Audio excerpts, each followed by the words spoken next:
Well, today marks the end of Thanksgiving week. To mark this week, I've been talking about the people and things for which I am most thankful.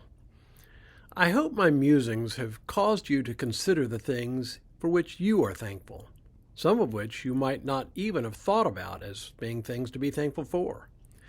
Because it turns out being thankful makes an enormous difference in how we see the world around us and how we live our lives. Hello. I'm Stuart Baskin, pastor of First Presbyterian Church of Tyler, Texas, and this is your daily devotional for Saturday, November 26th, 2022. One thing I've been especially thankful for this year is my job. Yes, my job. I've always valued what I do, and I almost always enjoy it. Yeah, like anyone else, there are parts of my work that aren't as much fun, and there are stretches along the way that are difficult, but they don't diminish my appreciation for what I get to do. Over the past couple of years, first with COVID-related changes in nearly everyone's life, to emerging on the other side of COVID with all the changes the post-COVID world has brought, I've been particularly grateful that the nature of my work has meant that I've been able to continue to work. I'm aware that many people in our nation and around the world lost jobs because of businesses that shut down or else were forced to make do with fewer workers.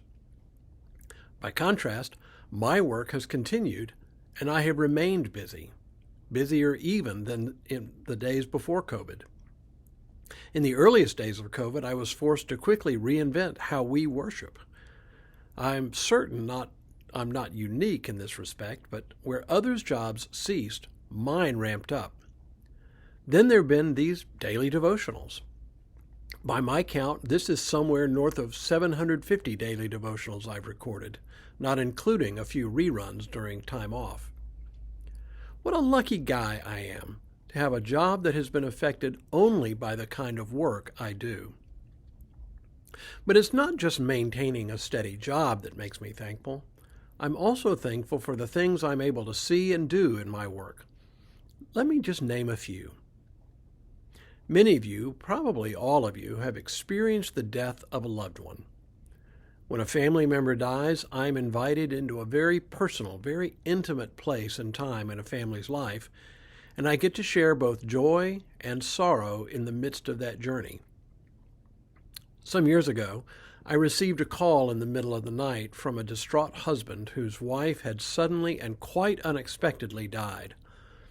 I was close to 3 generations of that family, and I was called upon to drive an hour to a university where one of the daughters was in school in order for the family to break the news to her, and they wanted me there with them. For those hours and days, I was privy to a family's most intimate feelings. Then there are weddings. Not all ministers enjoy performing weddings, believe it or not. Many find them to be a distraction and even a nuisance. I enjoy them.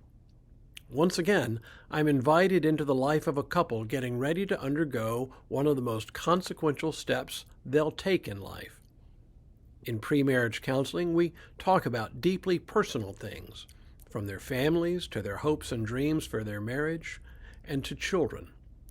And then we stand before a congregation, and I'm right there when they make their solemn vows to each other and exchange rings.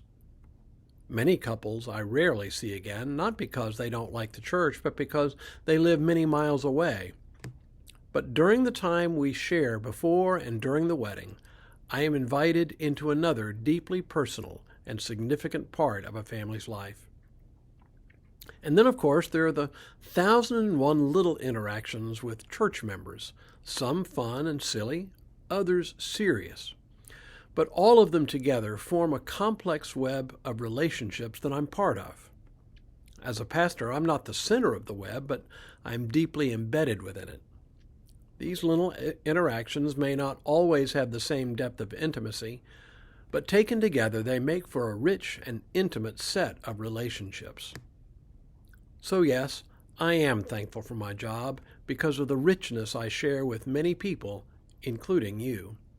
Thank you for letting me be your pastor. And now may God continue to bless you and keep you in all that you do this day and in all the days ahead.